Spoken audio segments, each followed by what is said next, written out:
everybody. Welcome Whoa. to... Let me You want to do this week?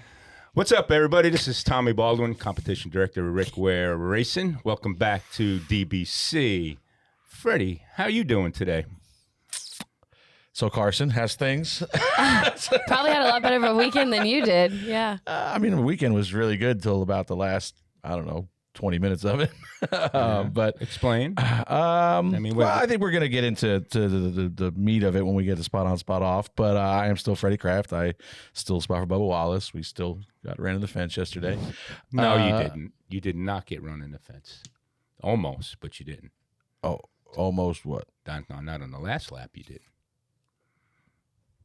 I don't think we hit the fence. No, I don't think you did. You don't think we hit the fence? I don't think you did. I don't know. I think you we did. I don't think you did. All right, maybe. Well, anyway. It was close. Anyway, Karsyn, how are you? I'm sorry. I kind of cut you off. No, that's good. I'm a proud sister of a Pro Spec Champ Off-Road champion this morning. So we went to Glen Helen with Wyatt this weekend. He won the championship and one of the races, so it was a good time. Good weekend. Saw some DBC fans there, too, as well. Oh, really? Yeah. Even at off-road racing. Even at off-road racing. We cover all forms of West Coast, racing.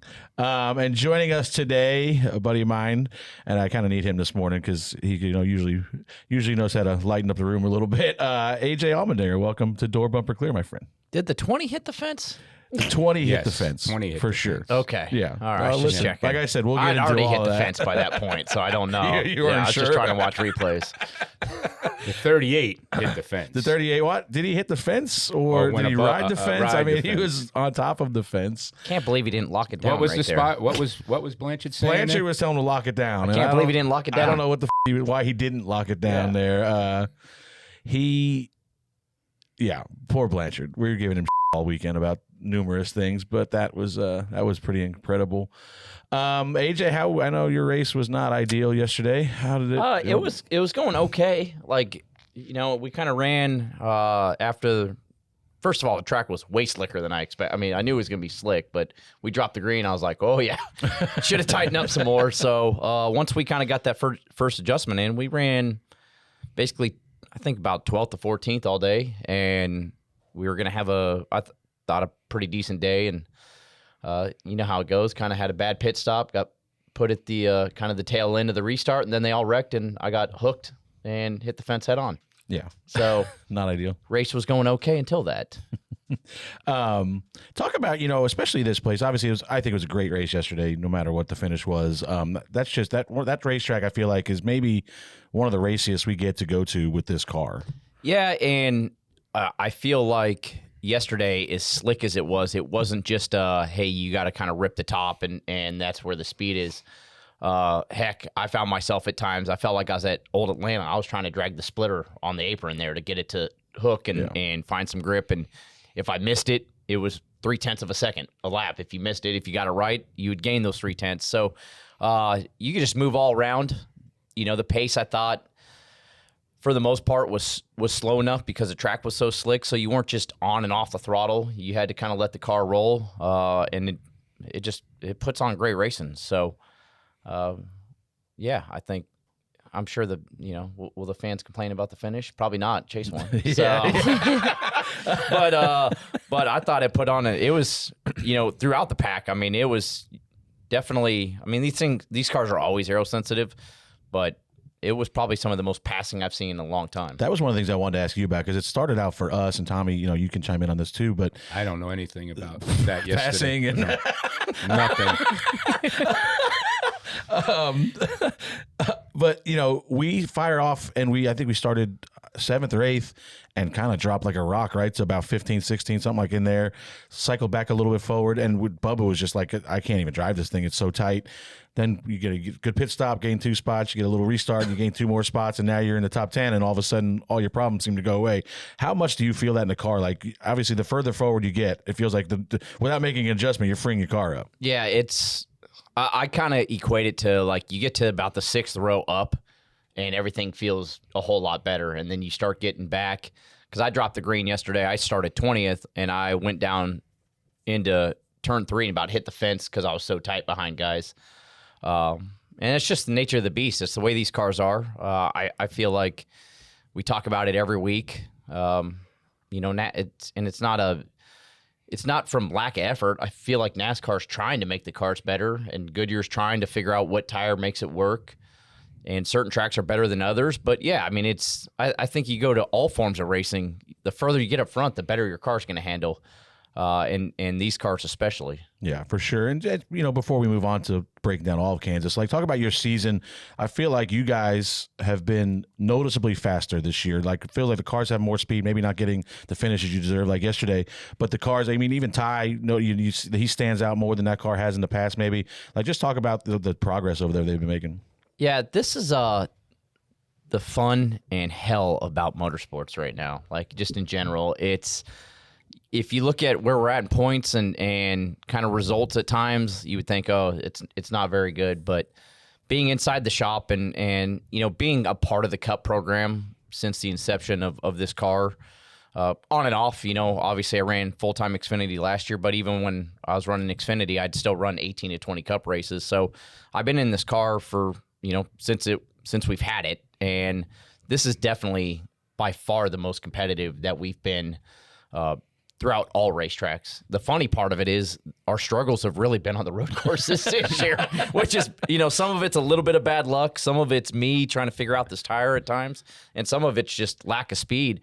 But we go to a lot of racetracks that in the past that we've just been awful at, and we have competitive speed, and it's tough in the Cup Series, especially when you're a younger team, a smaller team trying to develop. You know, I feel like there's really only been like 3 to 4 races this year where we've just missed it and not had really any speed. So on that part of it, inside the race shop, I'm super proud of everybody at Kaulig Racing because they've put a lot of effort into it, and it's showing. It's part of racing sometimes. Unfortunately, the results don't always show that. For sure. I had the pleasure of spotting for AJ for a year over there in the Xfinity Series. Got 2 of my most memorable wins. My first Xfinity win was with AJ at Atlanta, I think it was. And the absolute worst race I ever won as a spotter was with AJ, and it was that Monsoon race at the ROVAL. A lot of spotting going on there. Like I couldn't see I ruined all my equipment. That's why you won. The windshield wiper fell off on lap 2. Turned it on. Both these couldn't see. That's why you won. Yeah, literally it started raining. I turned it on, and I was like, well, that looks lit, and it's gone. I was like, cool.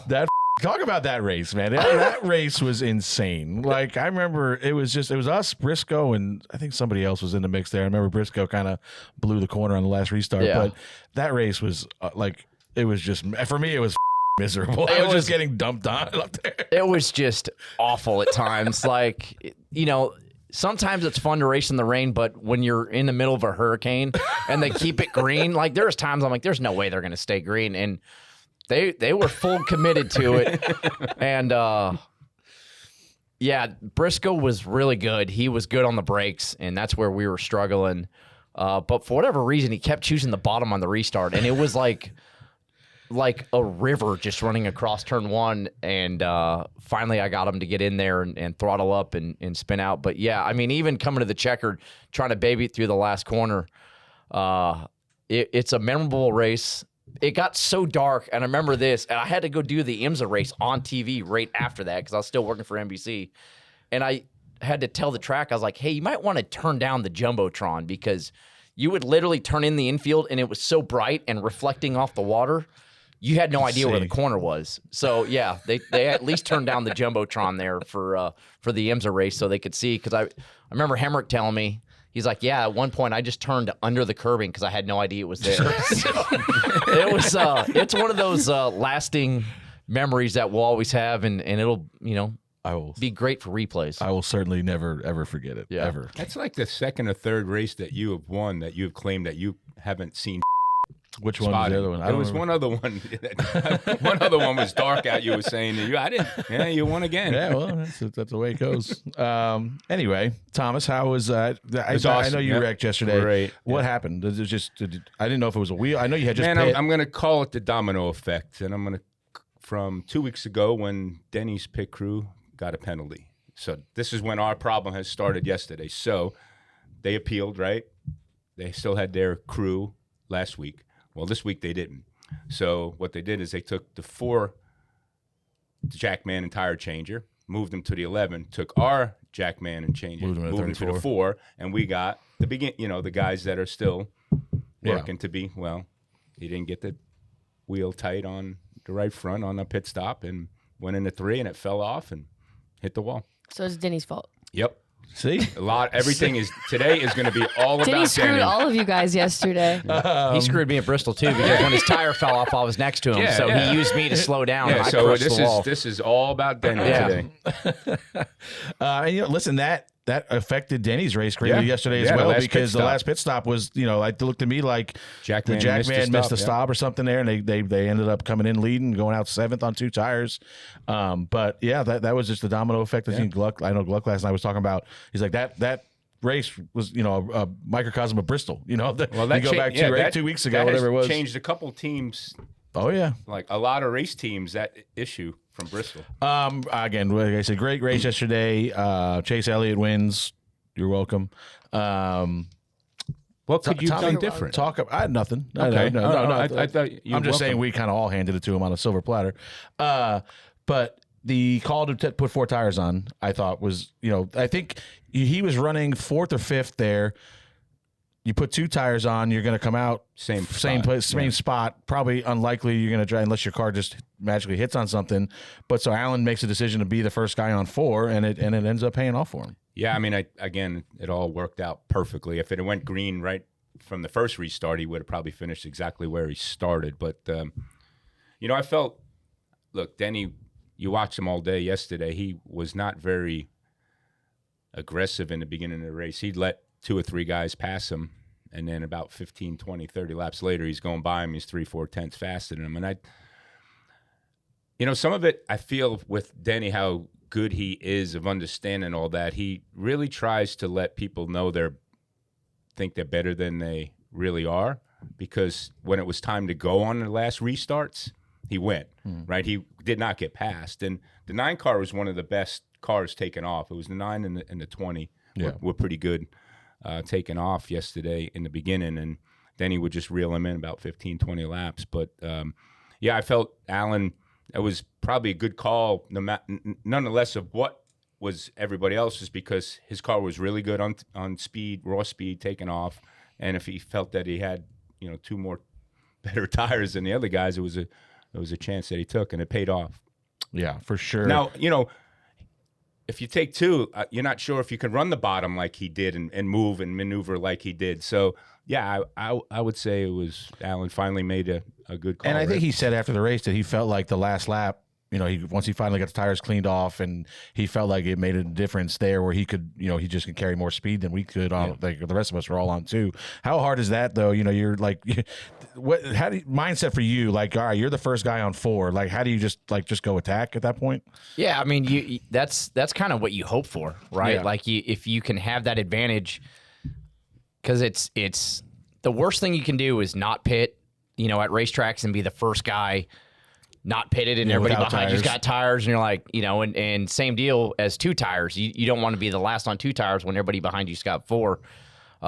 So it's there's a certain extent, at least as a driver, like I look at it, there's blood in the water. Yeah. Like you're like, okay, I'm the first one on 4 tires, but it takes all the right moves, and it's like this with trucks or Xfinity, but it's especially like this in truck or in Cup. You just have to time the restart out right. Get a little fortunate that the C's part, he did a good job of getting to the outside of the 24 and being the first guy to the top. Because if he wouldn't have got all the way to the 24 and the 24 blocks him just a little bit, it's over. done. Yeah. The way the C's parted down the front straightaway to clear it was the 19, and who was it on the bottom? It was the 20. The 20, it was the 20, the 45, the 19 were all kind of there together. Like Denny was coming through to the get the bottom. run on the top and be able to clear, I guess, probably the 20. Yeah. And be able to turn off the 20 and just clear the 19. And then just, by fortunate with the 11 and you guys kind of going to the top, he had a clean run through the bottom. Even though he didn't clear the 19, it still gave him a clean run. And so he did a fantastic job. 4 tires helped, and it just happened the C's parted the right way. Yeah, for sure. Xfinity race, kind of on the tame side. There wasn't really a whole lot there. Right now, I couldn't even remember who. Oh, Brandon Jones won the race. The king of Kansas. Yeah. We were giving. I was giving Lambert because Brandon sat on the pole the last race, their last fall race there, didn't lead a lap. They went green yesterday or Saturday, and he was on the pole, didn't lead a lap. I was like, this guy's got to do better on the start here. But no, he ended up there, and they were really fast all day long. Obviously, pit strategy got jumbled up there at the end. I'm sure we'll talk about that a little bit. But, it was just kind of a ho-hum kind of race there. I didn't think there was anything really that stood out from that one. I don't even know. What else we got on spot off? Denny power steering. Yep, that sucked. Is that why? SVG. Is that why he didn't get to the bottom? That's kind of why that's what he claimed. All right. SVG top 10 on an oval is kind of a big deal. He qualified top 10 last week. He was running really well till he got caught up in those wrecks off of 2. Plus, he made up a stop and go. Yeah. Oh, yeah. I didn't even think about that. Yeah, they had a stop and go. Cheating sons of. It was kind of funny to see. I think that was the first time we've ever seen 2 people have to do it at the beginning of the race. I can't remember who was 71. Normally right? It's a drive-through. They really pissed him off for stopping. Well, I think we can thank them. We did that at Nashville. I was like, it's a drive-through, and they're like, no, it's a stop and go. Yeah. I was like, when did that start? Yeah. I noticed it. I think with the 24, whenever Rudy got tossed a few weeks ago. That it was. So I was like, wait a minute. When did it become a stop and go? So I guess they're Nashville. I can promise you, it started at Nashville. When it started. Yeah. I think it all depends how blatantly you do it in front of them. Yeah. We reminded we have cameras here. Yeah. I know. Yeah. Real quick, talk about. You had been the road course king forever, and now, I feel like you could be the one to best describe what makes SVG so good at what he does, because this was your game. This was we've all been spending years trying to figure out what you're doing on the road courses, and now we all got to flip the script and try to figure out what he's doing. Yeah, he's phenomenal, and I got to see this up close and personal last year as my teammate. Just kind of. And it sounds simple, but obviously it's not. Timing the rolling speed through the middle of the corner and not asking too much of the tire, but still carrying lots of speed. All year I go study his in-car. And if you just sit there and watch his in-car, you think he's the slowest guy on the racetrack. He doesn't ask too much of it. His raw speed, don't get me wrong, is really good, but we've seen guys out-qualify him. But he doesn't abuse the tire, and I think a lot of that comes from the Supercar series just in general, because you go watch those races and they leave the pit road and they're on tire conservation because they can abuse the tire. The tires are so skinny there that they immediately overstep the tire and the tire's done. Over, yeah. And that's how they race that series. And he just kind of can go in there and roll the speed, but not overcharge it. He's not.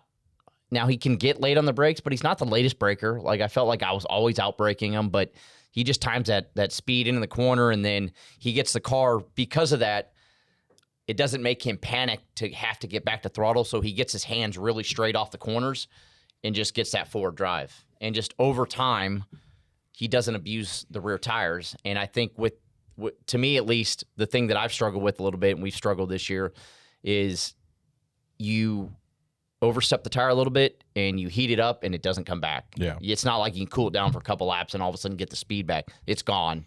And he just doesn't really do that. And you should see the difference, what he's doing now on the ovals compared to the beginning of the year. Yeah. Just the driving style. He's a completely different race car driver now on the ovals. It's crazy. Yeah. I mean, don't get me wrong. The dude is, all world, right? Yeah. You go win 3 championships over there. And I was joking with them. I think maybe after Sonoma or whatever. There, I was like, you've really screwed all these Australian guys and New Zealand guys trying to come over. And he's like, what do you mean? And I'm like, because they just look at you and go, oh, I mean, he's smoking everybody. Well, I mean, I'm sure we can come over there in the road courses and do it. And I'm like, they don't realize the reason they're winning races now is because you got tired of kicking their ass. Yeah, because you're gone from over there. And now you want to come over and abuse us. So they come over and they're good, but they're not amazing. Yeah. And so I'm like, yeah, you've screwed that whole series in country. Good job. Whole series in country. Tommy saw some crew chief news this week. Randall's leaving the 8 car to go to Connor Trackhouse. I think that's a really good fit for Connor. Yes. Randall's obviously really good at his job. That 8 team right now is. Like you mentioned it last week. They were racing right in front of you guys, and they didn't do much better this week. I seen even Derek was going to jump off the roof if they finished 35th again. I think I saw. And let me ask, you guys are affiliated with RCR, and you guys see a lot of the setups and stuff, I'm sure. But you guys are running better than them. Explain. Explain. Explain, AJ. I can't explain on their side of it. You know, yeah, it's just raw talent. Yeah. You know, I ooze that. No, I don't know. I don't have a perfect answer for it. We've worked very close this year. You know, I will say, and I don't want to speak on Kyle's behalf, but he definitely they have lack of feel in the race car right now. Yeah. Because Kyle is one of the best we've ever seen. He always will be, and it's not like he just woke up one day and forgot, well, I can't drive anymore, right? Like compared to what he used to. They're just lacking feel. And, you know, at times we are just generally trying to find more speed just as a group. If you base this off of Trackhouse at times, and then obviously Hendrick Motorsports, which is, that's the pinnacle on the Chevy team and always will be. So, they're definitely, we're all in search mode a little bit, but I think on their group, and obviously there's turnover now, right? Like, yeah. With well, Randall here's leaving. the problem. Speed equals less feel. Yeah. Right, with these things. Yeah, and so he's there's definitely that. You put in feel, you slow down. Yeah. Right? So it's I think it's, I don't know, man. It's he's struggling. Yeah, for sure. And it's because I fight this all the time. We all fight this in life, I think, is you start struggling, you lack confidence. Yeah. And then you don't start trusting yourself. And it's difficult. And I feel like with our sport right now, everything's so tight that you have a bad race. Like, luckily for us, we finished wherever 80th at Loudon last week. Luckily for us, we were in the playoffs, so we got to go out last in qualifying, or the last 12 cars or whatever. But had we not been, how they don't have that rule, we'd be going out early in qualifying. We would not qualify well. We would be in no position. Like, I feel like it's just a snowball. Like, once you have a couple bad weeks, now you're buried in the qualifying order. You qualify like because you're going out early. It's almost impossible to like dig your way out unless you have just amazingly raw speed. Yeah, and you talk about Denny, kind of letting people go, initially and all that. You can easily do that when you have speed in the race car. Like I laugh when you guys as crew chiefs are like, well, such and such, he stays really calm. Well, I'd stay calm too if I knew my car was that fast. And we were just a little bit off right now, but a small adjustment, and next thing you know, I'm going to drive right back to the lead. Like, it's easy to stay calm when that's happening. You didn't have to get all worked up there. Yeah. I mean, sorry. Let me get a little Celsius. We also, I mean, it's just it's a part of it, and it's confidence, and like I joke, we do the debrief after qualifying, and I forget what race we're at, and I walked in, and Austin goes, "What are you fighting?" I was like, anxiety, depression, sadness, just lack of confidence, just a little bit of just mental strain constantly. Shakes. And I go, and my car's a little tight.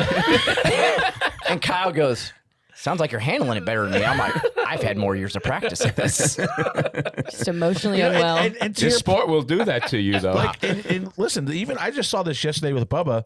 We fired like last week. Loudon was obviously not very good for us. We struggled all day at Loudon, and I kind of felt like at the end of the race, Bubba is just like, like throw your hands up. There's not much else we can do today. Started the race yesterday, we slide back 10 spots, and I kind of felt like we were trending in that direction. But like, to Bubba's credit and the team's credit, they got the car better. And as we progressed a little bit, I could feel him starting to get back into it, and you could see on the racetrack, not that he's laying over at any point, but to your point, like, it's just confidence and can I trust the race car? All right, now look, our day's starting to turn around. We're going to be better. And obviously, the closer we got to the front, the better we ran. And I think that's just like you said. I think it's a lot of confidence. But I did want to ask you this, Tom, because I don't think a lot of people talk about this so much. you know, Bubba was like, we're crashing tight here. Like I can't, he goes, I want to flip the script. I want to be wrecking loose because I cannot turn right now, especially in traffic, obviously. Never put a wrench in the car. Air pressure. Like, talk about what air pressure does. Because, I mean, we're talking a quarter of a pound. You know what I mean? Like, why is this such a big adjustment? Well, you got peak of grip in each tire, right? And for air pressure. And for some reason, this past weekend, I don't know if your reports was showing it, but our rears were a little bit different than our fronts because of the lateral grip and everything was going on. So the rear, I don't know about you, what you guys did, but the rear pressures were really sensitive yesterday, of either making the car tighter or looser, no matter what, you know, depending on what you did to each tire. So, yeah, it was finicky. But, yeah, right now with these cars, I mean, you know yourself, AJ, back in the day, a quarter round or half around the wedge, you wouldn't feel a damn thing. Now you can pick up or lose 2-3 tenths because of it. I mean, so these cars are finicky, man, and that's why the working back home, all the simulation and all the tools, they have to be right. And if they're wrong, you're going to show up wrong. And I don't know if you're ever going to get caught back up for the weekend. You know, it's going to take a complete Hail Mary to just to run decent. And you know yourself, when you've showed up off, you're off. Yeah. And it's all about home, man. That's why I feel we've gotten to the point now it's Hendrick again, Penske again, and Gibbs again. Just like in all the other cars, the money has outdid the sport again. They've taken it and they've fixed all the tools. They've done all the things that need to be done, and they show up every week really, really good. And it's like the parity's gone now. Like the whole thing of bringing this car into the sport was to make our sport more equal, right? Yeah, in the beginning, and sometimes some teams will hit it, they'll win races, but it's getting to that point now, and you guys seen it yesterday. There was who was up front, and I think there was only one car in the top 10 that wasn't one of those teams, right? So yeah, we'll see how it plays out the rest of the year, but you're going to see one of those three teams dominate each race. I mean, they're going to hit it, and they're going to get into the playoffs, and then everyone's going to be complaining about the Phoenix cars winning. I mean, the Penske cars winning at Phoenix, but yesterday was the Gibbs cars, right? Next week is who knows what next. Well, SVG, that don't count. Right? Yeah, exactly. You want me to tell you? Rodney's coming over here. They made that announcement this week that he'll crew chief the one car. Sounds like it's going to be Connor and Karsyn Quapple splitting that ride, which is kind of something that's probably a little surprising to some to hear Carson's not going to be full-time next year, but I think that's just the way. I think there's going to be a couple full cars over here that are split with a couple of drivers. One of them had walked in here with us today. But for talk about Rodney, you know, I almost think maybe at this point, like Rodney's skill set is getting the most out of his race cars, you know, pushing the limits, I would say, is maybe a good term of that. I feel like that's maybe harder to do in the Cup Series right now than it is. Like I feel like this just might be a better fit for him overall. I mean, I don't know if you agree with that or not. Yeah, I think it gets him back into the streets again. You know, it's the corporate part of the Cup stuff's it's hard to for somebody. It's getting worse, right? The corporate side of it, what you got to do, the tools you got to use, and it's hard for some of us old school guys to adapt to it and get used to it, you know. But yeah, I think Rodney will slide right in here and he'll be just fine. Yeah. I know our car store teams are glad that he's got something to do on the weekends now. For sure. And obviously, Junior Motorsports needs a lot of help. Yeah, we're struggling bad over there. The way they're struggling this year. They didn't win last week, so my God. Yeah. I know, we haven't had a beer toast in a couple Mondays. It's getting boring. This is ridiculous. What's going on around here? All right, we ready for spot on, spot off? Sure. All right, I'm sure you're excited about this first one, Freddie. Denny Hamlin ruins Bubba Wallace's chances to make the next round of the playoffs by putting him in the wall, allowing Chase Elliott to pass both of them and win. Spot on, spot off. Go ahead, Freddie. You know, I would think that Denny would want one of us to win the championship. I mean, his number's on the building, isn't it? I mean, I feel like I got that quote somewhere. Listen, I'm not really mad at him. I'm a little disappointed. I think if the roles were reversed, he would be rather disappointed in us as well. So I don't really know. I mean, obviously, it's just guys racing hard. We raced the 20 just as hard the lap before, the 2 laps before that. You're pushing for everything you can. Obviously, our season is on the line there for us. We have to. I mean, we're not mathematically eliminated, but going to the ROVAl 20 something out with Bubba is probably not ideal. And listen, he's got to win too. You know, he's going for 60. I think there's other going on with him that he really would like to win right now. So I don't really fault him for it, and it was one of those things that he has to do something. You know, he can't just push us down the back straightaway, and that's not fair to his 11 team. It's, you know, if he'd be getting killed on social media today if he just pushes us down the backstretch and just follows us through 3 and 4. I think that our mindset, or at least Bubba's, looked to me like we could have obviously blocked way more aggressively down the backstretch. But I think Bubba's just said, you know, he's got a good run. He's going to get underneath me here. We're going to go in 3 and 4 and race this thing out, and may the best man win. And unfortunately, I think it was just, you know, pretty poor execution to, you know, just run up into us and allow the 9 car to get by both of us. You know, we're on his door there. It's just got, you know, like I said, it's not. You hit a wall a little bit, yeah. Yeah, I mean, I wasn't lying to you. They're flying off of it. Yeah, they did. I missed that part. You know, I was in the restaurant watching on TV. But yeah, it is what it is. It's unfortunately. You see the end result where we take 5 Toyotas in the top 5 with the white flag and let a Chevy win the race is not ideal. But I don't know. I don't know that you can tell. You know, I wish he didn't run us in the fence. I'm sure the 20 wishes we cut him a break.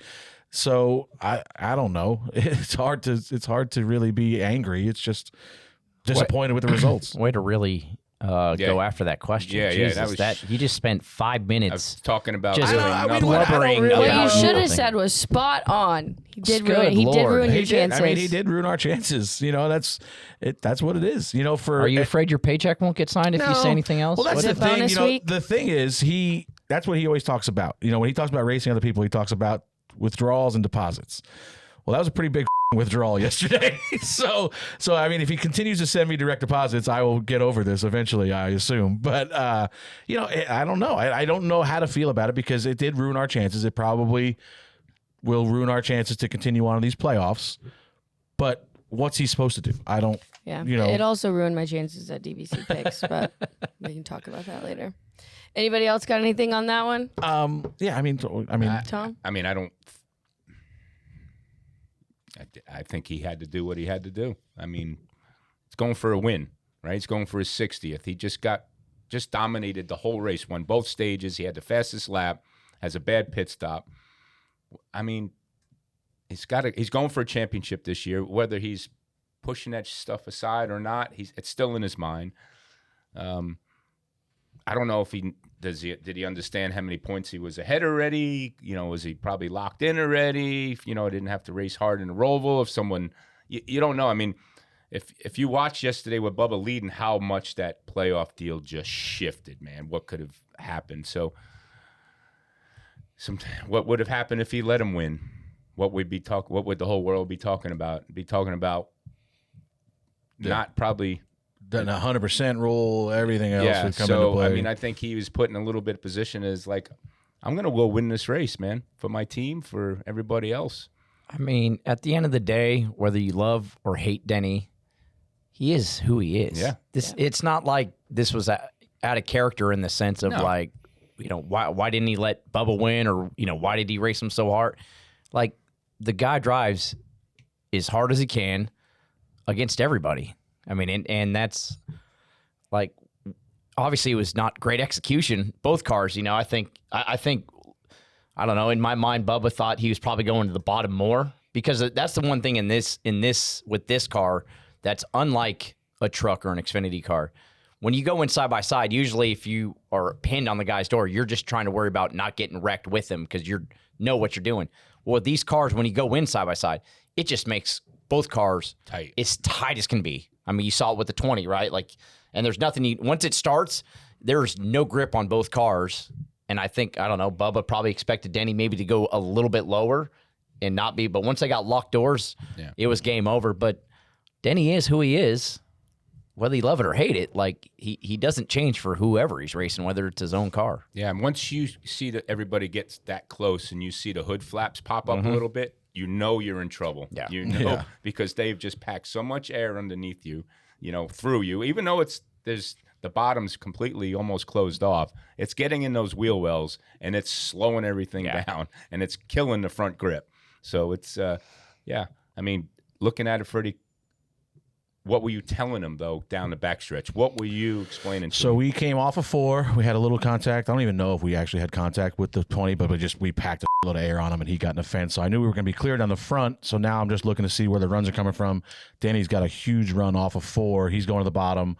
So I told Bubba to protect the bottom, but make sure you get back up for your entry, because a lot of times you see guys kind of block, and then they drive in too shallow and miss the corner. So my biggest concern was just getting back in, and I didn't know where Bubba was intending to run through 1 and 2. We had been pretty good on the bottom. I think hindsight, I probably wish it's so circumstantial, because the way it played out, I wish we were top to make Danny's air a little bit dirtier. But if we go to the top, he may just peel to the bottom, and we're in the same position in the 3 and 4 anyway. But coming off at 2, I said he's going to have a massive run. You got to play defense here. And I left it up to Bubba. Like, I'm telling him where he's at. He's with him. He knows his run's coming. Like, if you want to pull all the way down and make that block, and do you want the bottom of 3 and 4? Or do you want to just kind of let him get next to you, and then you guys go race through 3 and 4 if you feel like you can outdrive him on the top? So I kind of left that in Bubba's hands of here comes the run. He's with you. How aggressively do you want to block? I'm not the kind of spotter that's ever going to be like, block all the way to the line. I seen you get blocked all the way to the line yesterday. I don't think Hirschman's that kind of spotter either. But I'm never going to be like, just I'm going to always leave in the driver's hand. Here's the information. Here's where they're coming from. You want to go block them, be my guest. So that was kind of where I left it off at 2. I said the 11's going to be coming with a run. Play defense here. So we kind of threw like a half-ass block just to kind of stall him out a little bit. But then Bubba kind of just held his line and let Denny drive up next to him. And then, just what happened through 3 and 4 happened through 3 and 4. And, I don't know that, like I said, the only thing that I would maybe want to do differently is run the top of 1 and 2 just to try to get a better run off of 2. And maybe if he runs the top, we dirty his air up and he doesn't have such a good run down the back. But yeah, there's really, I don't think anybody did anything wrong. I said, we had to race the 20 aggressively because we're trying to save our season. The 11's trying to win races for numerous reasons. But the thing is, moving forward, I think the two biggest takeaways are, for a guy that was upset last week that the 54 didn't let him go, I know my driver, and I know my driver. Yeah, but that was for 14th. That's not for the win. No. I'm not saying that. I'm not saying that anybody should let him go. I'm talking about in the next few weeks, my guy can be one of the most aggravating guys on the racetrack to pass when he wants to be. And for a guy that was just complaining about somebody not letting him go last week, he might be upset with us in the near future if that plays out. And then the biggest thing for me is, you talked about watching the Cutline move. A week after Gabehart says the Penske cars are unbeatable at Phoenix, if we win the race, the 22's out of the playoffs right now. Yeah. So, I mean, obviously Danny doesn't know that, but it's just, that could come back to bite him. That could be, if the 22 advances through this round and finds his way to Phoenix, he's going to be really hard to beat there. So, it's just, I'm not, like I said, it's racing. It's what I've done my whole life. I know everybody's expecting me to come on here and say Denny's a but it is what it is. When you're racing for the lead, it's different than racing for 8th to. Oh, yeah. You know what I'm saying? I felt like you used a lot of words there. Yeah. Can we get a word count? I mean, that's what I do. Freddie's talking like he's trying to meet a word count today. today. Karsyn, have you heard? I heard there's a design contest coming up for Bless Your Heart T-shirt design. They're going to have these people design T-shirts and pick their favorites. Apparently, that's what's going on. They're going to take like the top 10 designs, I think, and put them live on the Dirty Mo Media merch store on October 27th. And then I think the 3 best sellers win cash prizes. I think it's obvious they're trying to reach a broader audience, so they need to advertise this on our show. I don't understand why we're like, where's our design contest? I'd hate to. I'm terrified of the thought of the shirts that our fans would come up with. I was gonna say, it says here one of the rules is that it must be free of offensive material. So maybe advertising on DBC. That's why we got disqualified. I didn't see that line right there. Yeah, are we allowed to participate? Because you got a maybe couple we ideas. should. Maybe we should. Yeah, the designs unfortunately do have to be 100% free of copyrighted or offensive material and 100% original. Don't copy anybody's ideas, Yeah. Karsyn. I mean, I would just copy your idea because I'm sure you're Yeah. full of great ones. You know, real creative. Do your best. You can enter the contest and read the full terms and conditions at bit.ly/BYH merch. Get those things in now. The cutoff date is October 13th. So don't waste your time. Get it in immediately. And you're not going to beat my design. I don't know what it is yet, but it's It's going to be something. It's going to be offensive and not original, more than likely. All right, Justin Allgaier and Sam Mayer chose to stay out from 5th and 6th on the final restart and finish outside the top 10. Spot on, spot off, Tommy. Well, I think, Jim was probably gambling on hopefully another caution, and he had tires those other guys didn't. But, man, sometimes you think you have nothing to lose, right? You're going through that, but it's just like you're into these playoffs, you're doing a thing, man. I think every weekend you got to go for the kill, right? You have to have that mindset of every race, and I hope, Pullman and the 7 group, I don't want them getting complacent, right? I want them, if it was me, I'd be like, no, I'm going for the kill. I'm not gonna. There's no what ifs here, right? I mean. He's really good on restarts, right, all the time, right? So put him in that position. Let him do his job, right? Let's not, back into this race because we made a good call, maybe if it's happening or not. But I think Jim, he needs to start, this week, going for the kill every week so he's prepared, right? Prepared to – that mindset is ready for Phoenix, right? Because they're going to probably be in Phoenix, right? And he's – the best there, right? He's really good there. So he needs to be on kill. And I think he probably let his guard down a little bit there. 41, probably the same thing, just hoping for a caution but just 20 laps. They were going to have to start, 15th to 17 about 15, 16 cars like that. Some of those guys would have pitted anyway for adjustments. You probably would have ended up 12th. Yeah, you maybe could have got back at that point because those Xfinity cars lost a lot of speed during the run. But it felt to me like a move that I would have expected AJ out of the guys that are around the cut line or below the cut line. Sanchez's, maybe Harrison. It felt like a Hail Mary kind of move. I'm going to just risk it all, bank on this one caution to come out. And you needed a caution to come out. It couldn't come out right away. You needed it to come out 20 laps into that run because that's when you're going to have a tire advantage or a big enough tire advantage to blitz back through there. So to me, it just seemed like an unnecessary risk to take what's your points position? Yeah. And correct me if I'm wrong, because I was kind of half watching the race and watching college football at the same time, but they had bad pit stops that race, right? Yeah. Did they not have? So I will say maybe you're in your mindset man, the guys are off today.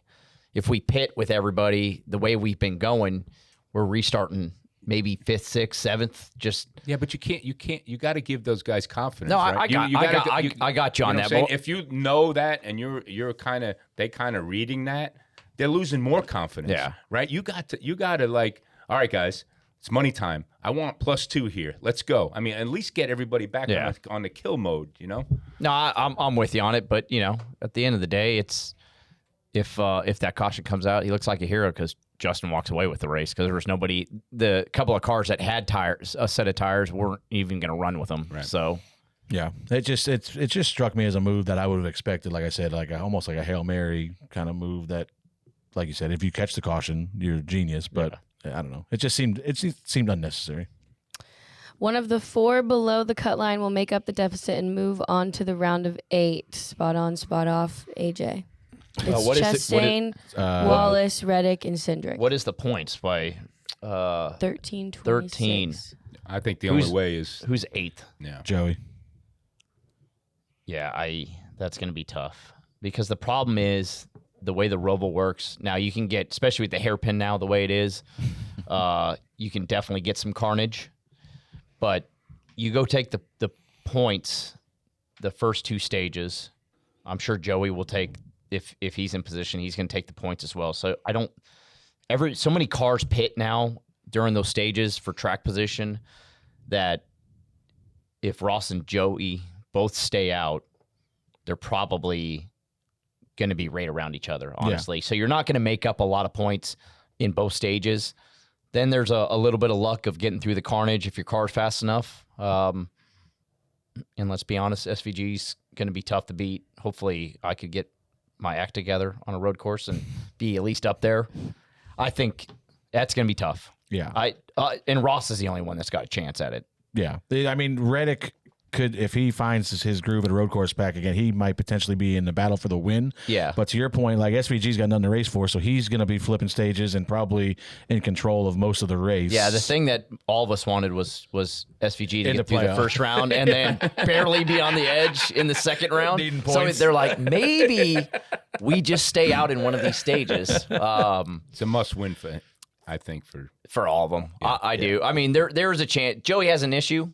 Ross can definitely make up the points, but the rest of them, Joey had an issue yesterday that really wasn't, just kind of a chain reaction deal where he gets cleaned out in that wreck. So, I mean, anything could happen. And the hairpin, the hairpin at last year, it is carnage. Yeah. You come blitzing in there and because like the fast way to run it is the most dangerous way to run it because you're opening the door for everybody to just wipe you out. And even just on the restart, you just come barreling in there, and all it takes is to get hit in the left rear and knock the toe link out, and now you're, a couple laps down and your race is probably over. So I'm not saying it can't happen, but I think Ross is the only one that's got a shot at it. Yeah, and he's been fast enough on the road courses. He can run up there. I agree. I don't think that I mean, we're definitely going to make up 26 points. We're probably going to win the race, honestly.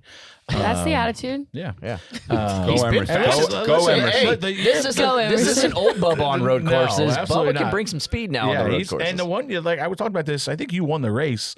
But I think it was 22. 23. Yeah. We were, the two 2311 cars were really, really strong, but we were chasing points. So we kept flipping stage. We kept taking stage points, and you ended up getting control of the race. And I said, if we had just flipped the stages and stayed ahead of AJ, we might have been able to hold him off. I don't know. But, that was his best road course race ever, probably one day that day. So maybe we can replicate it again this week. It's not completely out of the question. So, but it's going to be hard I agree with AJ. It's, unless Joey has a problem, we talk about the stage flipping, like I forget it's Sonoma. I think we're mid pack and ended up winning a stage or finishing second. Yeah. I think we finished second to SVG. He led, he came up. Yeah, he was did. so far ahead, he came off in front of us. But we ended up getting a bunch of stage points from mid pack at Sonoma. So like you said, once all these guys peel off, Joey and Ross are probably going to be right there with each other within a couple spots. So it's just going to be which, if any of them have trouble, is going to be the big thing, I think. It's going to be some trouble there, so we'll see. Yeah, it'll be fun. Adam Stern reports that NASCAR is now seriously weighing the possibility of drastically overhauling the playoffs or doing away with them altogether. The mere chance of going back to a 36-race championship marks a dizzying turnaround. Listen, I talked to Gluck. Me and Tommy sat with Gluck.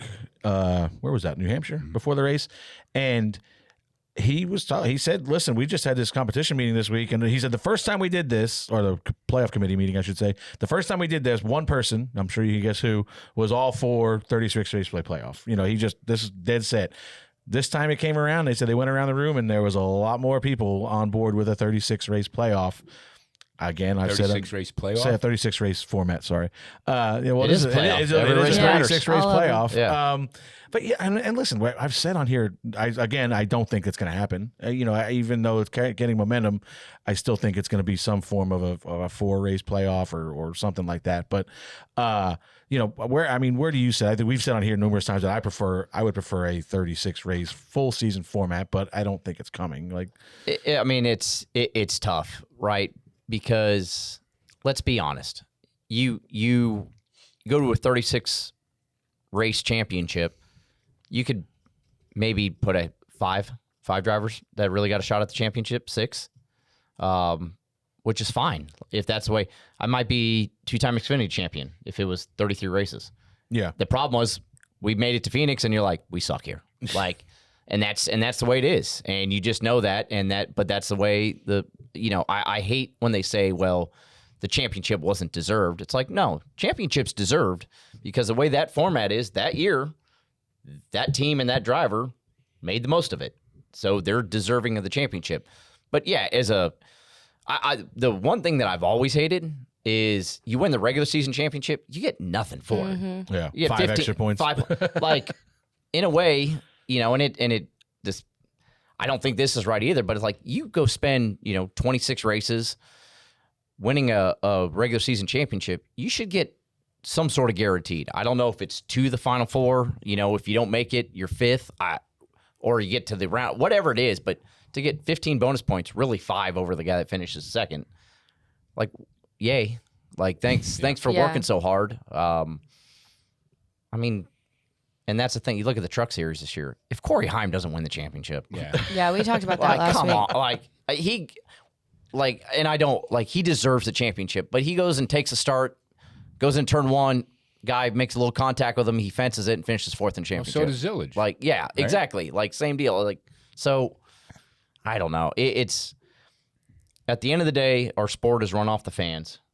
If you pull a huge group of the fans and they go, we want 36 race championship, then we need to do it. But those are also the people if next year such and such clinches a championship with 2 races going, well, this is stupid. Yeah. No, this is your fault. Like this, because this is where it's coming from, right? Really. Yeah, the fans. The problem is when they poll the fans, if a lot of the fans just and it's kind of like keyboard warriors, right? Yeah, this is what we should the do. mob, This is the life we live in. Yeah, now, I know, though. but there's no thought process into a fan of thinking of the overall business of what we have to do on a daily basis, right? It shouldn't. Yeah, the fans should have some input, but they shouldn't have all of it because they're just. Yeah, let's just do that. Well, they don't know what we go through, right? Right. But this is what it's. I know it's driven off of. In our world, I do believe there needs to be a playoff system, not a one race system. I didn't mind the old school chase. I did not mind that. You pick. You can, if you want to make it 16 drivers, you want to make it 12, like whatever it is. I didn't mind that because I felt like you still got the right guys in for the most part, and it was 10 races, and you figured out in those 10 races who was the best driver. Who got team. hot? Like, who got hot? Yeah, and that run by Smoke that year. I remember being at Homestead, and I was in the 43 car, and we were actually battling up front for inside the top 5, top 10, and I was in awe of watching him and Carl go at it for the championship. Like, I still to this day remember doing an MRN report in the middle of the race, and they're like, "How's your car?" I'm like, "Who cares?" I'm like, because Tony would launch on the restart, and Carl, they would both split everybody, and I'm like, "Are you seeing this?" Like, and that was like, Tony never would, especially with the way gambling is now, like you would have, Tony's odds to win that championship had to be like plus 20,000 going into the championship, because he even said we shouldn't be in here, and then he gets hot. I mean, they fired the crew chief that year, didn't they? Like that's how bad their season was going. I didn't. If you want playoffs and still have that drama, which I think we need for TV, like that was good. Yeah. And I think we had a perfect example of it this week where, the single race, the winning you're in stuff, the 12 wrecks in practice, but nobody really gave a shit because he won last week. So it doesn't matter. Like if we're going through a season or, whatever, a 10 race playoff or a season long format, that's a big deal. They got a lot of damage, and maybe it doesn't happen because maybe they're taking chances with things like, doing some research for Vegas or whatnot. Like low air pressure. Maybe. Yeah.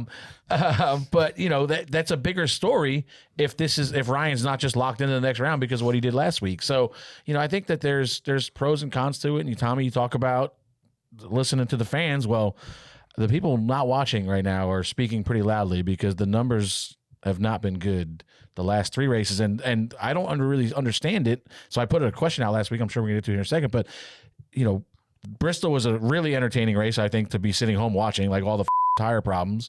And then, I thought Loudon was maybe one of the better Loudon races we've ever had and entertaining. And we lost 500,000 viewers, I think, from the year before. So, and there's more to it. But, I asked the question. You can get to it. I'm sorry. New Hampshire's TV ratings were just 1.29 million views, down from 1.79 million at last year's round 2 playoff opener at Kansas. And now we have this fancy chart to look at. Why aren't fans watching? I feel bad because I sent that out, and I text Alex. I said, what would be fun next week? is, if we have, a couple new interns here upstairs in the office. And so I said, why don't you have the interns kind of break those responses down and, we'll put in see what it looks like. And I did not realize there was going to be, I think, 1,200 responses to this. Really? So I apologize to the interns for that. But you see it a lot of it, I think, is the same we see every week on social media, which is social media. So you got to keep that in mind. But 31% say the playoff format sucks. I can't understand that. Are you just boycotting because you don't like the playoffs? The races now mean more than the other races. So why wouldn't you be watching but is it just a strictly boycott for the playoff format? The car is awful is another thing. Too hard to find, which is on USA. I don't know how I feel about that. Football, I think, is a major problem for us racing against the football season. Too much negativity, but it's always going to be a problem. Yeah. Unless you and figure we're out never a way. going to shorten. We're not going to a smaller season. We're not. People are like, we can't race against football. I'm like, well, that's 10 weeks. Yeah. You know what I mean? It's not like we run 3 weeks into the football season. It's not. And I don't know. I feel like if 10 weeks. You're not going to want to end your season the first week football starts. You start trimming it back. So I don't know. But I do think it obviously hurts us racing against football because I know if I'm home on a Saturday, like you talked about, I'm probably watching college football more so than the Xfinity race or if I can't watch both. But yeah, I don't know. I don't know what to make of the fall off in fan viewership. And listen, Dale had said in here before, he said, if you really want your voices to be heard, what they concern about the most is the ratings. So if then maybe this is really just people trying to speak loudly that they don't like this format. The first one, I was sitting over here trying not to laugh. I told Josh, I told Alex, I said we have to pull this first one and put it on the show. Josh, and then the third one. What kind of booty cheeks? So we had a couple of good responses here. I'll read some of them here off the screen. Josh, which is at Bunny Hardaway, Josh got too high and fell asleep. That's why he didn't watch the race. And that's exactly what I mean. And was that happening live? Was that right at 10:27 a.m.?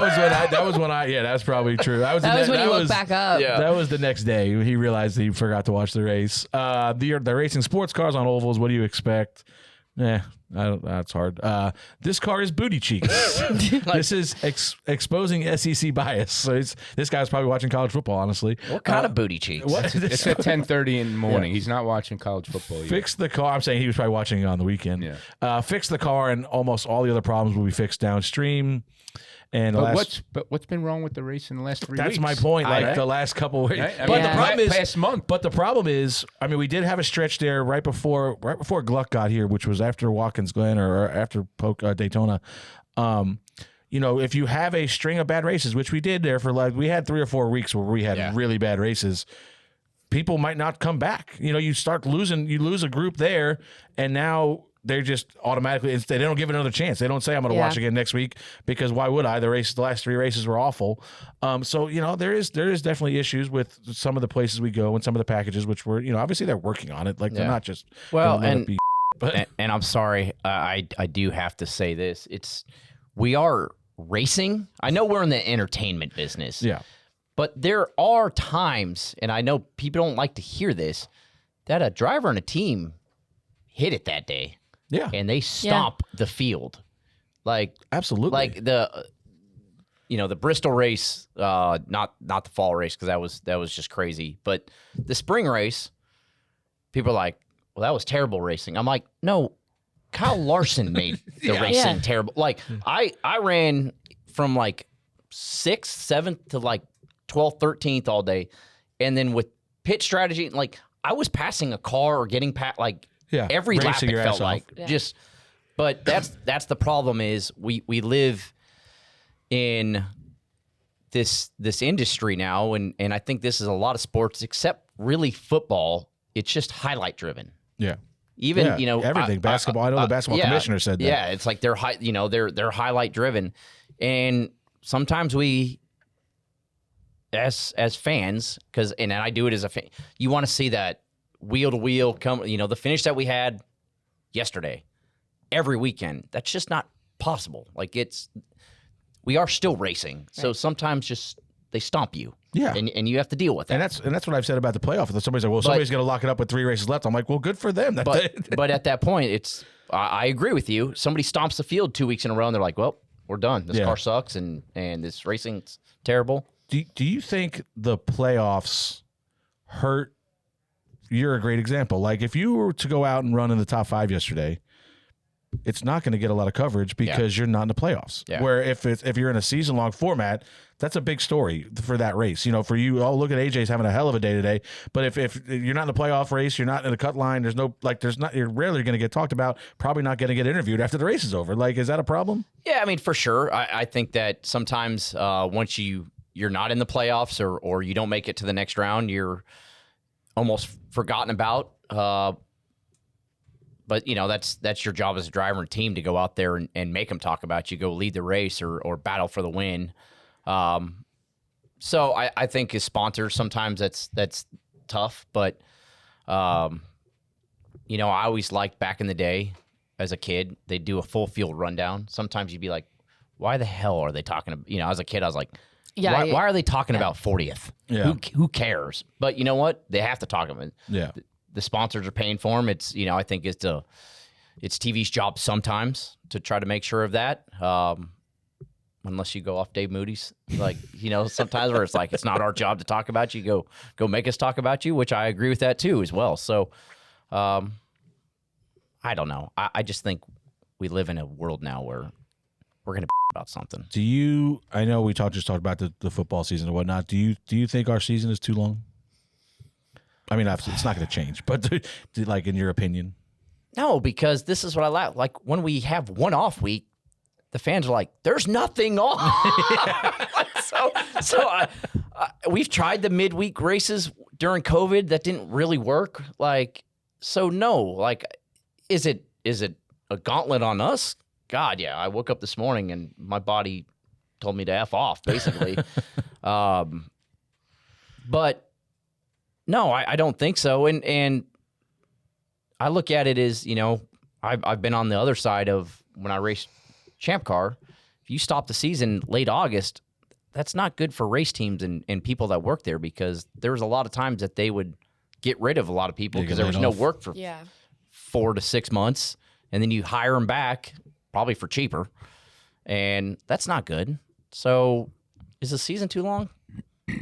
Probably not. But you're going up against NFL, you're always going to have that issue, but I don't think that's the sole reason. Yeah, for sure. Thomas, any TV comments? No. You're good on TV. And listen, like, to the car standpoint, like, the Xfinity numbers are great. I think their numbers are up this year. Now, I don't know if that's a product of people just loving the package, because the Xfinity races are pretty much great everywhere we go. There's 2 things I think that help that. Obviously, you find that race in the same place every week. It's on the CW. And then the racing's really good. So, I know everybody talks about we need more personalities in Cup, and that's why people aren't watching. But, I mean, there's half the guys in the Xfinity Series people at home probably don't even know, but they're all tuning in. Did you think that's just because it's easy to find every week? Is it because of the racing? Is it a little bit of everything? I don't have an answer on that. I mean, there's no NFL games on Saturday right now, right? I don't. College football's pretty big. Yeah, I mean, I don't know, man. I don't.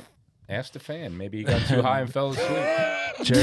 Jeremy Johnson said, fans are tired of having their heads pissed on and being told it's raining. That's funny. Pick an issue over the last 4 years and ask yourself, has it been addressed? Horsepower, playoffs, the tire, the shifting, the aero package, the number placement, all are symptoms of the greater issue.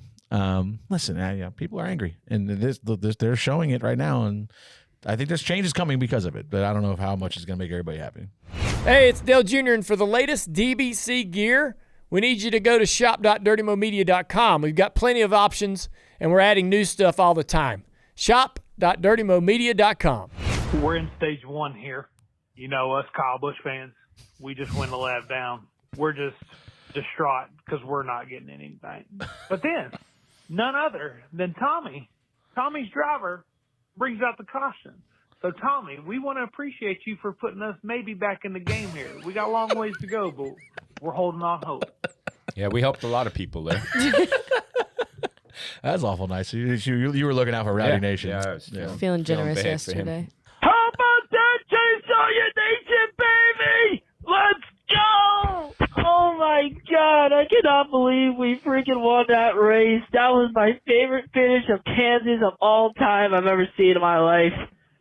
Holy crap, thank you, Dennis, for giving us that one day, baby. Yeah. Yeah, I'm not sure Employee Appreciation Day is going to have the same taste to it this year at 2311. Freddie, I know you have to kiss his ass, but God, Denny, you could have helped your boy win. Yeah, he could have. I never expected him to. If you race with Denny long enough, you know Denny is racing for Denny at all times. So anybody, what would you do? AJ, like what I would said, you It have done? reminded me, you know what it reminded me of? We were leading that race at Daytona and coming to the checker, Ross kind of wiped us just out. And destroyed me. Yeah. I was like, I've Ross will been be here Ross, before. Denny will be Denny. And, you know, at the end of the day, I've always said for myself, really what I care about is going back to my race team and them looking at me and knowing I gave everything I had. That's all I care about. Like, whether it's good or bad, I'm pissed off or I'm happy.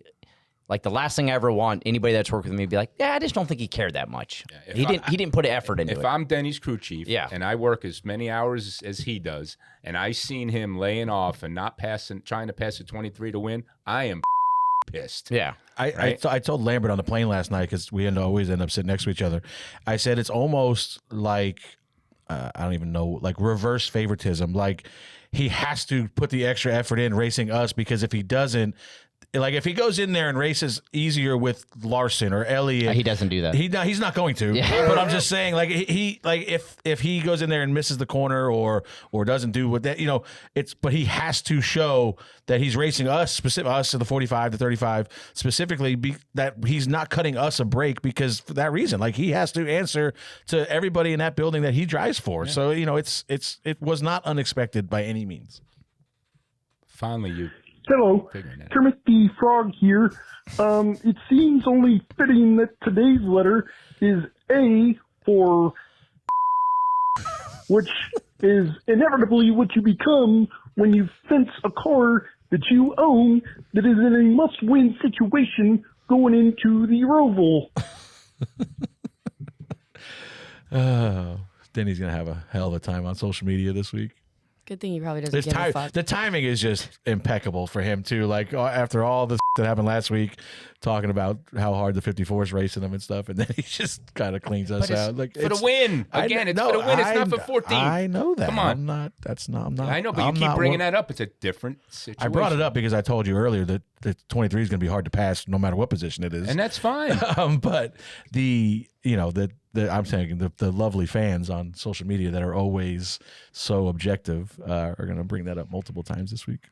Keyboard warriors. Woo! Good job, Denny. Keep it up. You put the me in team. What's gonna work?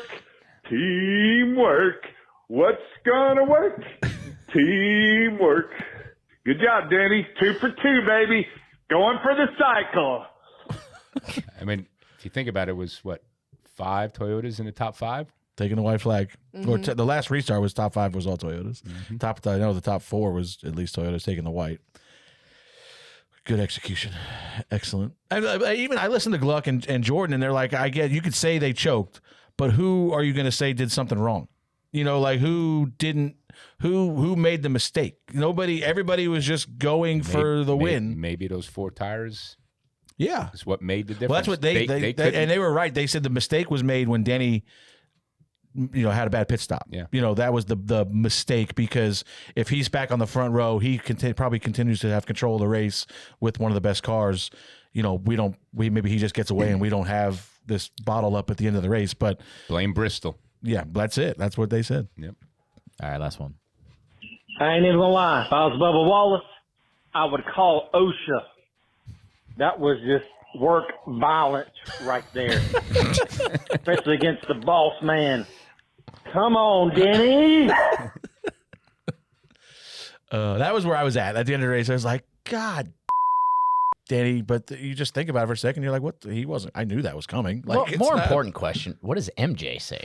That's the one conversation I'd love to hear. Like that's MJ or Curtis, or I just want MJ. Yeah, I don't know what he would have to say. That'll be a conversation for them too, I'm sure. But yeah, that was something I thought about on the plane last night. I was like, I wonder how he reacts. 'Cause I don't know if he was there yesterday or not. He's been at every playoff at the race. Ryder.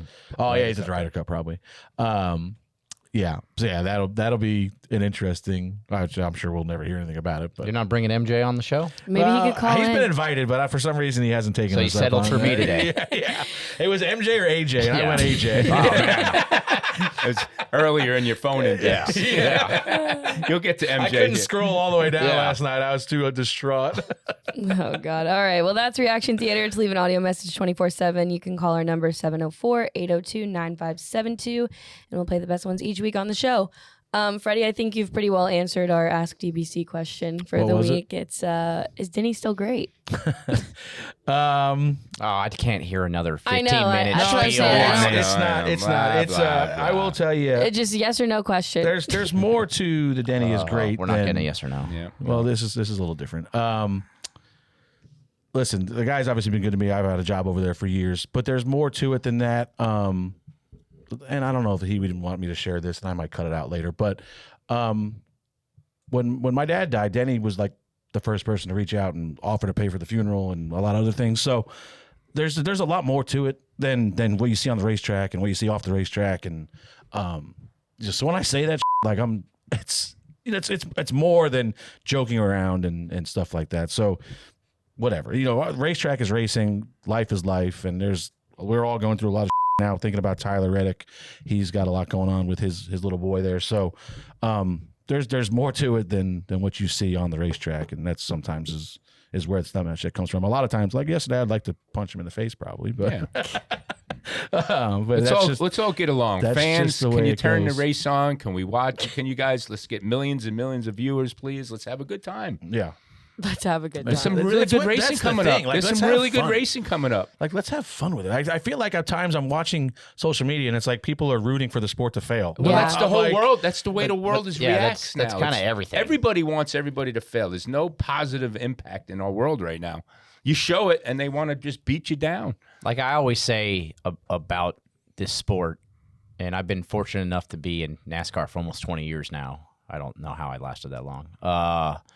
Is the fact that it's true when I say it because I feel like it, but then at the end of the day, I also know this. It's like I get on the plane yesterday, you're just miserable. You're like, man, we're trying. I feel like I'm doing everything right. Team's doing everything right. Nothing's going right. This is the worst thing in the world, but it's not. Right. It's racing. Like we're not. There's like you talk about what Tyler's going through right now. Like I looked at Arrow. My son's 2 now, and I looked at him. It's just like I don't. Like your heart goes out to them, and hopefully everything's okay. It's not the worst thing in the world, and I think we just make it feel like it is all the time. It's not Like, that important to the fans, trust me, because Yeah. they're off doing other things today. They're not worrying it's- about what we're worrying about, right? So But it's like we need more Rory McIlroys, right? We need that. Yeah. We need more people just telling. But right? we do. I feel like as an industry sometimes, like as a whole, we get too negative. Well, today the car sucked. It was tough to pass. Well, this car sucks. Yeah. But we're not. I don't think we're doing that much. Not anymore, that, right? but We're not- but as soon as it gets put out there, sometimes that's what is run with, And that's that's what gets all the attention. Yeah. You could say a number. We can sit on this show and talk about all the great things, and I take say it- one thing bad. Remember the first COT race at Yes. Bristol? Mm-hmm. Kyle Busch wins a race. What's he say? horrible. This He car's says, piece of "This is the worst car I've ever driven in my life." And right there, the fans were like, "Well, this car sucks." And I honestly I wish thought, he knew what a now the crystal thing ball was with him. Yeah. Now the thing was ugly as hell. Don't get me wrong. Yeah. It might have been the ugliest car I've ever seen, but I thought that car put on some great races. I mean, remember, Carl at Kansas, the Newsflash. Yeah. Xfinity cars are those pretty much now. No, but what? Hello. yeah. but what I'm saying is I thought the racing was good, but as soon as it got put out there, just narrative. they were Stick like, and "Well, run. this car sucks." Yeah. And so I think sometimes we all do it to each other, and it's really not that bad. No. And we just No, we have a lot of other things to worry about have- than We are learn very about- lucky that we get to do this, even if it doesn't feel like it sometimes. Exactly. Well, unfortunately, after that positive note, it is time to talk about all the we Shows of the saw week. this week. Tommy, you want to key this one up, buddy? Ty and Denny won last week with 53% of the vote. Tommy was very. I watched some of the Cars Tour races. I don't watch them as closely as some. Tommy, I know you had to race. So a couple weeks ago, I was a little surprised when we brought up Tristan McKee winning Watkins Glen, and you definitely seemed like you were not a fan of the way he races. And then I think he put that on full display for everybody this week at Martinsville when he right hooks a guy down the front straightaway. Talk about. I mean, is this not uncommon for him? No. This is. He's going to take care of himself eventually. You know, he keeps doing these things, and you know, the money's only going to take him so far, right? And they're doing a really good job of spending a lot of money getting to where he thinks he needs to get to. But people are going to get tired of it, and I think you've seen a lot of the interviews after that race and during the race about how they are starting to get tired of him. He needs to start learning how to race, man. He's got a lot of talent. He's fast in everything he gets in, but to blame your spotter for that, He blamed his spotter. It's always easy and to do. I have never seen that kid pass a car in any division he's driven so far without running into him. Not once. Not once. That's not ideal. So for your spotter, AJ, when I clear you, you still know that there's a car in front of you, I would assume, and you can't just turn into them. And like I usually, if I'm clearing Bubba, that means like the guy that's next to you, this is what's going on behind him. You're clear behind this guy, or if I say clear behind, whatever. But you can't just hang The a side left. mirror might have gotten in the way there. Might have said clear in the side. The A-post blocked the vision of Is he the- tall? Or does he sit down low in the car? Maybe I don't maybe know. he just didn't think he was. He needs to get some people around him, different people around him to teach Be him more a couple critical. things. Yeah, I mean, it just look, man. I'm my kid's worst critic. I am on them on how I expect them to be and act and race, and kid needs it, man. Yeah, I mean, and like you touched on it a few weeks ago, and he put it on display for us. So that was definitely one show. I would say Bubba and Denny probably deserve to be on the show list for this week. Hey, I got a question. Yes. Like, I've never, because I'm not never short track race a day in my life besides what I do in NASCAR. Not from that world, and I don't know if it's now because we see everything just immediately. Is there more fights than normal, or is it just that we see them I now? think you There just see needs to him be more. There needs to be. Tommy, I was going to say, I don't mean, think like there's pit enough. crews. yeah, No, I mean, even at that, they had a little altercation, but they calmed it down. It just pretty much every race Tommy goes to, there usually ends up being one. It's No, that's I've seen not that. true. It's Yeah. coincidental. that is not true. You see Tom? You see Muppet Tom back there behind him over there. So this one, Denny and The Bubba Stafford Fall Final was a complete show. The whole race. The Stafford for the weekend was a show. I The think late the model. No, I'm talking about the late. The night Yeah. before, the late model race and the limited late model race were awful. I Zane don't know. Smith. That's going to make the list though. Zane Smith and John Hunter have to, I think, get on the list there. That wreck was a show. I didn't even know how they ended up in that position. It looked to me like John Hunter just kind of got into him in the middle of 3 and 4, turned him, and then slid into him and ran him up the wall. Yeah. I don't know exactly what happened. I don't want to talk about it because I don't know the details of it, but I do know NASCAR security was called to the 38 hauler as we were continuing to race after that wreck. And if I had to guess, I'd give it a 7,000% chance Ryan Brigani was involved in it. So I don't know. We'll have to find out there, but yeah, John Hunter, what's his name? Numchuck. He does not give an inch. He's another one. I don't know how much you have to race around him, but there's guys out there, that you're got to be on high alert sometimes. Yeah. That's one of them. Mm-hmm. It was funny. I mean, don't get me wrong. We're all Yeah, we're oh, yeah. all Oh, yeah, my hard guys to know pass, better. but there's some that take it to the extreme. There was one race. I was thinking about Ryan Newman the other day because everyone would always say that he was always the hardest guy to pass, but I don't ever remember anybody roughing, like it was never like an accident because of it. Like he was just hard to pass. And even Ross Chastain, he was just hard to pass. He wasn't causing wrecks and running into people, right? He's calmed down a little bit. Can we go to since then. Coda? 22. Coda's a little bit different. Okay, It's a road just course check. race. Can we go to Daytona? Yeah, 21. I don't know what year that was, but that, 21 maybe? I don't know. But I'm 20? just saying, it's different now, right? It's just these guys are just. It was funny. There was a race. I forget where it was, but I remember distinctly telling Bubba, like, we were racing the 42 and we were kind of tight, holding him tight. And I said, just remember who you're racing here. Like, like that's just put in the back of your mind. Like, you don't want to hold this guy tight because he could make a mistake. And then I was home and watching a clip of hosts of ours in car, and it was hosts of our racing the 42, and Tyler Green's like, remember who you're racing here. I was like, I guess it's a common occurrence through the field. Everybody says the same thing. But All right, so we got McKee. those three, We got 3 of them. I think so. I don't All know. right. I don't know. There's nothing else that really stood out from the weekend. You see any shows out there? No. Nothing we didn't see. All right, you can go vote on the show Hall of Fame on Dirty Mo Media's Twitter or X, whatever you want to call it these days. DBC picks. Freddie, you let me down.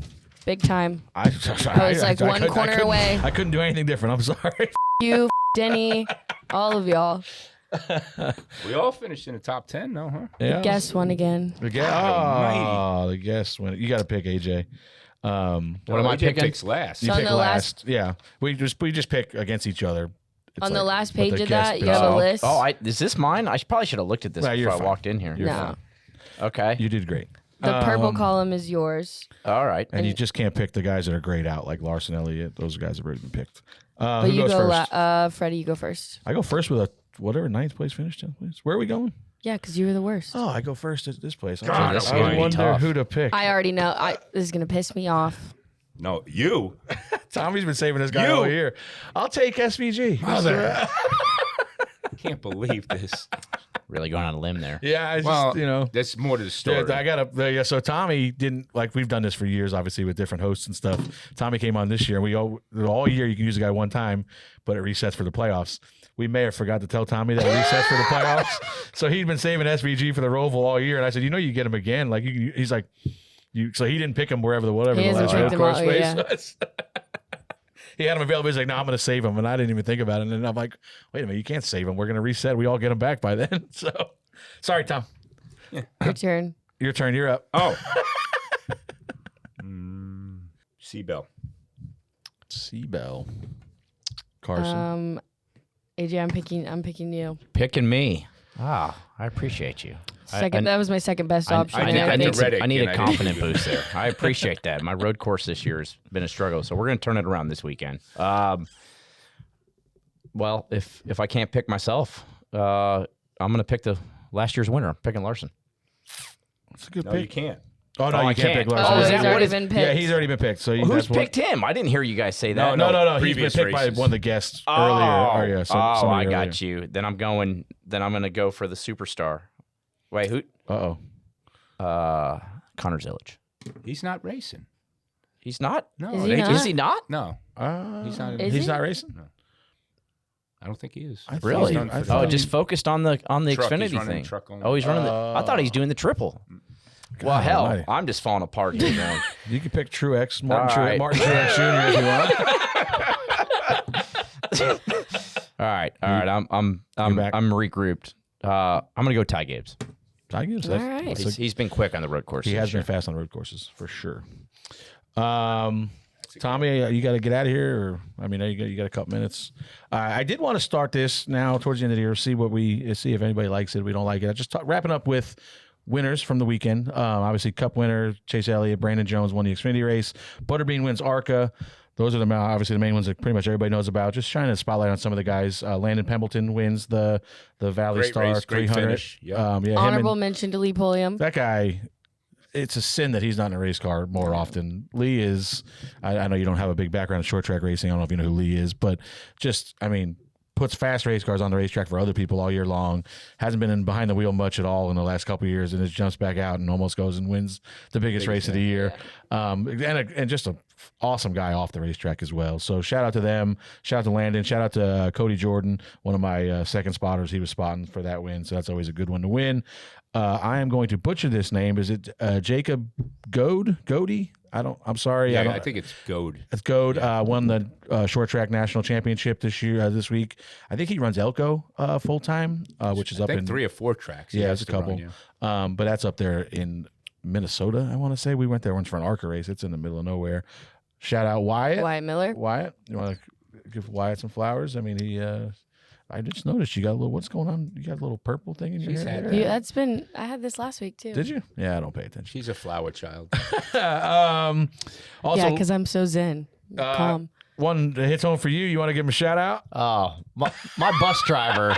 Yeah. My bus driver. He is my hero. That's all I got to say. Home-built car, That's all I got to say. Dale Blaney is a legend. And I've been fortunate enough over the last 2 years to have him as a bus driver when I bring a bus. And he flew back and forth from Kansas over to Sharon Speedway there in his brother's car. And like the nicest guy I've ever met in my life. And he's so funny because I'm like, hey, go win this thing, all right? And he's like, That's hopefully. typical Blaney, though. If I can make the show, I'll be the fastest, over 60 guy there. And my dad was sending me updates, and he's like, oh, it's quick time. I'm like, oh, all right. He's like, I won the heat race. And then he's like, showing me the video, like calls me 5 to go. And I laughed because I was like, hey, Dale, did you start to fall out of sea a little bit? 3 to go. He was like, I was hanging on for dear life. But what a legend. Got on a plane, flew back to Kansas to get my bus yesterday. Oldest World of Outlaws winner, broke his brother's record. I couldn't believe how old he was. Like Yeah. he doesn't He look, doesn't a look day like over it. 40. He doesn't act like And it. it pisses Dave off because all through, being with Dave is like, how about you, brother? That guy. I'm like, why? Why? Because he does everything effortless. Yeah.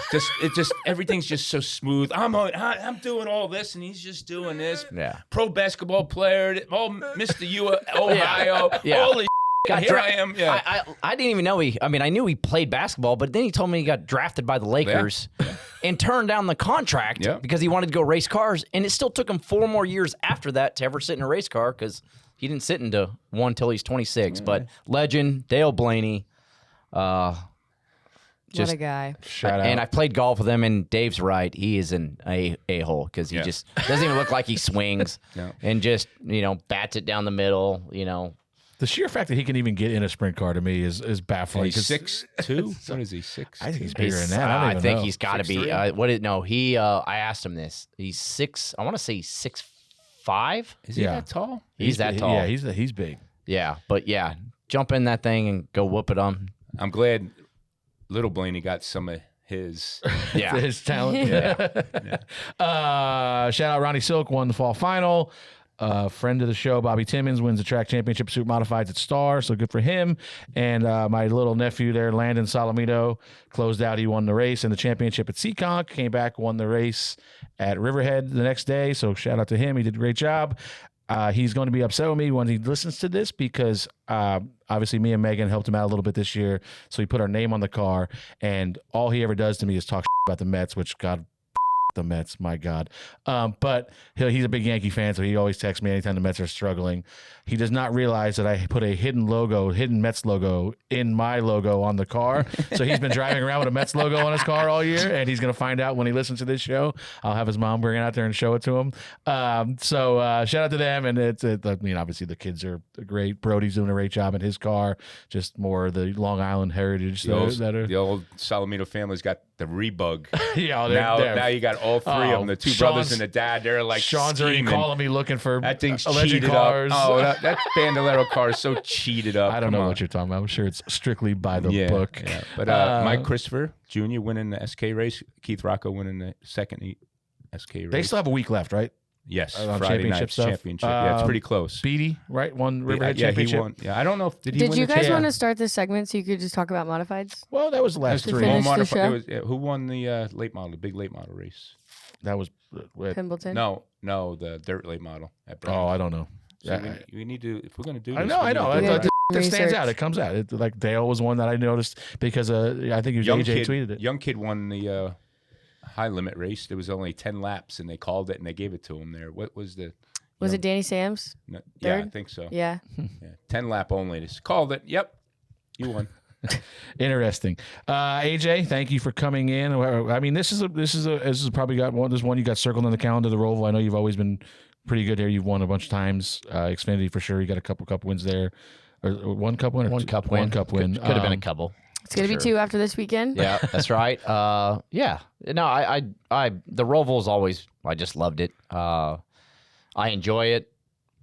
Do you think you and SVG are the only ones that prefer the ROVAL over the oval these days? Or? Probably. Yeah. I mean, honestly, I ran top 5 of the 600. The way my road course has been, maybe we should run the oval. I'm not sure. But no, in general, yeah. I mean, SVG is gonna be tough to beat. I just want us to be able to, for myself, get us to where we can run in the top 5, because that's kind of we've struggled to do that on the road courses. So, like always, just go do our best.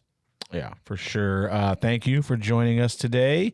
I don't know how you got signed up for this, but I'm glad you did. You kept nagging me. I needed some Freddie's persistent. I needed some comic relief this morning.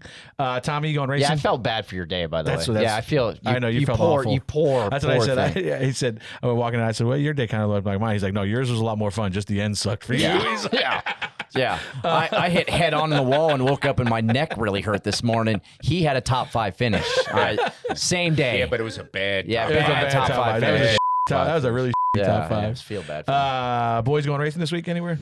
Luke's got Tri-County Cars late model race. Still owner points leaders there? But he's not driving that car. Oh. No. Gonna have to go beat him? Yep. Karsyn? Yep. Where are we at? Tri-County and Dale Jr.'s racing. So if you're in the area, come on out. Need some ticket sales. I don't think you can have a problem. Usually, for some reason, those races tend to do pretty well. I feel like. I'm excited. I love Tri-County and no, Sound you love Gear. Dale Jr. I mean, he's my boss. He's great.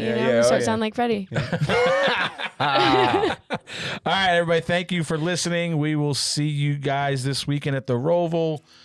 We'll be back next week. We're out. Bye.